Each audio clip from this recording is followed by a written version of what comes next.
Hello Uttarakhand, welcome back to my YouTube channel. तो जैसे हमारा जो उत्तराखंड का जो टॉपिक चल रहा है वो हम राज्य की कार्यपालिका पढ़ रहे हैं उसमें, ठीक है, जिसमें मैं आपको क्या बता चुकी हूँ। हम राज्य की कार्यपालिका में सबसे पहले तो राज्यपाल, ठीक है। संघ की कार्यपालिका में सबसे पहले राज्यपाल, आर्टिकल 153, और दूसरा मैंने क्या बताया, मंत्रिपरिषद, ठीक है, और मुख्यमंत्री, ठीक है। मंत्रिपरिषद और मुख्यमंत्री, तो आर्टिकल 163 और 164 इस पे मैंने चर्चा की है। अगर आपको मेरी ये वीडियो देखनी है तो आप मेरी पुरानी वीडियो विजिट कर सकते हो, तभी आपको ये जो पॉइंट है क्लियरली आपको कॉन्सेप्ट आपका क्लियर हो जाएगा, ठीक है। ठीक है, संविधान के आर्टिकल 165 के अनुसार जो राज्यपाल है हमारे, ठीक है, संविधान के आर्टिकल 165 के अनुसार जो राज्यपाल है वो क्या करते हैं, महाधिवक्ता की नियुक्ति करते हैं, ठीक है।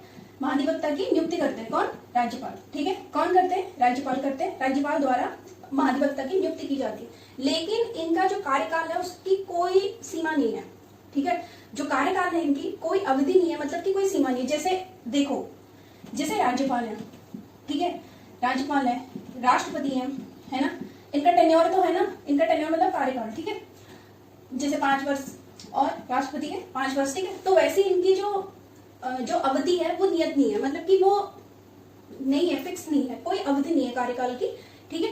और क्या करते हैं कि ये जो महाधिवक्ता है ना, ठीक है, जो महाधिवक्ता है ये क्या है, राज्यपाल के प्रसाद पर्यंत है, ठीक है। मैंने कहा ये महाधिवक्ता है ना जो, ये राज्यपाल के, ठीक है, जो राज्यपाल है उनके क्या है, प्रसाद पर्यंत है, ठीक है। प्रसाद पर्यंत का मतलब तो जानते होंगे क्या होता है करके, ठीक है। प्रसाद पर्यंत मतलब कि कभी भी राज्यपाल महाधिवक्ता को उसके पद से हटा सकता है। जैसे कि राज्यपाल के हैं, राष्ट्रपति के प्रसाद पर्यंत है, ठीक है। प्रसाद पर्यंत मतलब कि कभी भी राष्ट्रपति राज्यपाल को क्या कर सकते हैं, हटा सकते हैं। तो वैसे ही राज्यपाल के प्रसाद पर्यंत कौन है, महाधिवक्ता है, ठीक है। वो महाधिवक्ता को कभी भी उनके पद से हटा सकते हैं, ठीक है। आई होप आपको ये चीज समझ में आ रही होगी। क्या होना चाहिए, मतलब इनके पद के लिए कि क्या क्या एलिजिबिलिटी है, मतलब कि क्या क्या पद के लिए तभी ये नियुक्त होंगे और क्या क्या चीजें उसमें हैं, ठीक है। तो सबसे पहले वह भारत का नागरिक होना चाहिए, ठीक है। सबसे पहले पॉइंट ये है, तभी इनकी नियुक्ति हो सकती है। क्या क्या चीजें उसके लिए आवश्यक है, सबसे पहले वह भारत का नागरिक हो, ठीक है, नागरिक हो, ठीक है। अच्छा एक बात बताओ, जो नागरिकता है, ठीक है, सबसे पहले मैं एक बार बता देती हूँ। देखो क्या क्या चीजें होनी चाहिए, मतलब जब इनकी नियुक्ति कर, मतलब नियुक्ति तभी होगी, ये चीजें होनी चाहिए उनके पास, ठीक है। मतलब कि इस पद की नियुक्ति होने के लिए आवश्यक क्या क्या चीजें हैं उसके बारे में, ठीक है। सबसे पहले क्या है, वह भारत का नागरिक हो। अच्छा एक बात बताओ, जो नागरिकता है ना, जैसे नागरिकता है, ठीक है, सिटीजनशिप, ठीक है, नेशनलिटी बोलते हैं जिसको, क्यों भारत का ही होना चाहिए, ठीक है। नागरिकता है यानी जो सिटीजनशिप है, ये संविधान के कौन से भाग के अंतर्गत आता है, ठीक है। और आर्टिकल कितने के अंतर्गत आता है, कितने के अंतर्गत आता है, इसका आंसर आपने कमेंट बॉक्स में देना है, ठीक है। मैंने कहा आज का आपके लिए सवाल ये है कि मैंने कहा नागरिकता है जो, ये भाग कितने के अंतर्गत आती है, और कितने जो आर्टिकल कितने के अंतर्गत आती है, और भाग जो भाग है किसके अंतर्गत आते हैं, ठीक है। 1 है, 2 है, 3 है, 4 है, ऐसे टाइप कुछ, ठीक है। अब क्या है, सबसे पहले तो वो भारत का नागरिक होना चाहिए, से अधिक न्यायिक काम में जुड़ा हो, ठीक है, 10 वर्ष से अधिक न्यायिक काम में जुड़ा हो, ठीक है। पहला पॉइंट मैंने ये बोला कि वह भारत का नागरिक होना चाहिए। दूसरा पॉइंट मैंने बोला कि कम से कम मतलब 10 वर्ष से अधिक न्यायिक काम में जुड़ा हो, ठीक है। और तीसरा कम से कम, ठीक है, कम से कम 10 वर्ष तक, ठीक है, मतलब 10 साल तक, ठीक है, उच्च न्यायालय में क्या होना चाहिए, अधिवक्ता का कार्य किया हो उनका, ठीक है, अधिवक्ता का कार्य किया हो, ठीक है। सबसे पहली चीजें क्या क्या होनी चाहिए, तभी हम महाधिवक्ता की नियुक्ति कर सकते हैं ना। क्या क्या चीजें होनी चाहिए, सबसे पहला पॉइंट मैंने बोला कि वह भारत का नागरिक होना चाहिए। दूसरा पॉइंट, 10 वर्ष से अधिक न्यायिक काम में जुड़ा हो। और तीसरा क्या है, कम से कम 10 वर्ष तक उच्च न्यायालय में अधिवक्ता का कार्य किया हो उन्होंने, तभी वो एलिजिबिलिटी होंगे भाई, तभी वो क्या होंगे, महाधिवक्ता नियुक्ति होंगे, ठीक है।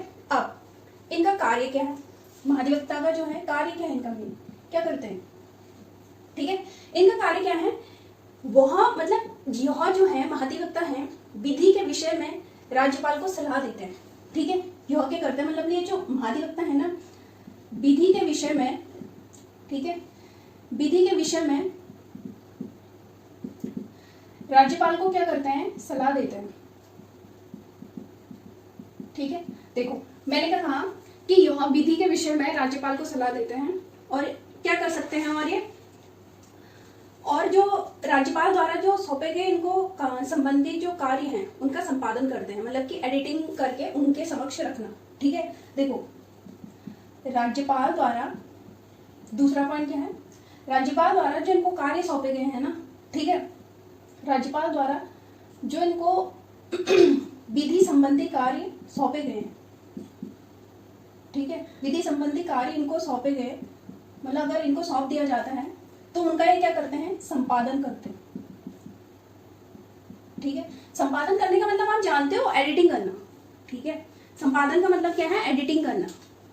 समझ में आया ना, मतलब कि जैसे हम कोई वीडियो बनाते हैं ना, लॉन्ग वीडियो, तो छोटी छोटी शॉर्ट करके हम क्या करते हैं, उसको मेन चीजें उसमें बताते हैं, तो वही चीजें हैं। ठीक है, सबसे पहले मैंने क्या बोला कि वो भारत का नागरिक होना चाहिए, मतलब, और फिर मैंने ये भी सवाल पूछा कि जो नागरिकता है, सिटीजनशिप है, ये कितने आर्टिकल के अंतर्गत आता है। दूसरा पॉइंट मेरा क्या था, 10 वर्ष से अधिक न्यायिक काम में जुड़ चुके हो।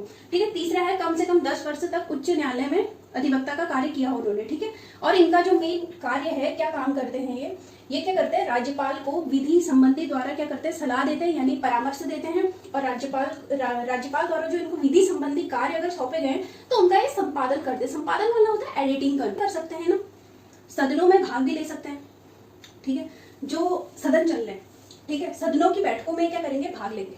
ठीक है, ये क्या कर सकते हैं, महाधिवक्ता सदनों की बैठक में, ठीक है, भाग ले सकते हैं। ठीक है, यानी पार्टिसिपेट कर सकते हैं। ठीक है, सदनों की जो बैठक होगी ना, चाहे वो विधानमंडल में ही हो ना, चाहे वो विधानसभा में होगी या विधान परिषद में होगी, तो सदनों की बैठक में भाग ले सकते हैं और क्या कर सकते हैं, वहां बोल भी सकते हैं। ठीक है, और बोल सकता है। ठीक है, सदनों में बैठक में भाग ले सकते हैं, बोल सकते हैं, लेकिन मतदान नहीं कर सकते। ठीक है,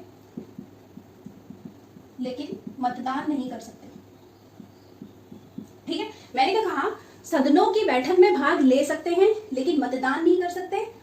ठीक है, और बोल भी सकते हैं। ठीक है, सदनों की जो बैठक में जो महाधिवक्ता है, भाग ले भी सकते हैं और क्या कर सकते हैं, बोल भी सकते हैं, लेकिन मतदान नहीं कर सकते हैं। लेकिन जो मतदान मतलब वोट नहीं दे सकते हैं। ठीक है, और आपके लिए एक और सवाल है कि वर्तमान में जो हमारे उत्तराखंड के जो महाधिवक्ता है वो कौन है। ठीक है, वर्तमान में जो हमारे उत्तराखंड के जो महाधिवक्ता हैं वो कौन है। ठीक है, इसका आंसर आपने कमेंट बॉक्स में देना। अगर आपको मेरी वीडियो पसंद आ रही हो तो प्लीज लाइक और सब्सक्राइब जरूर कीजिएगा। तब तक के लिए मेरे चैनल पे बने रहिए। बहुत बहुत धन्यवाद।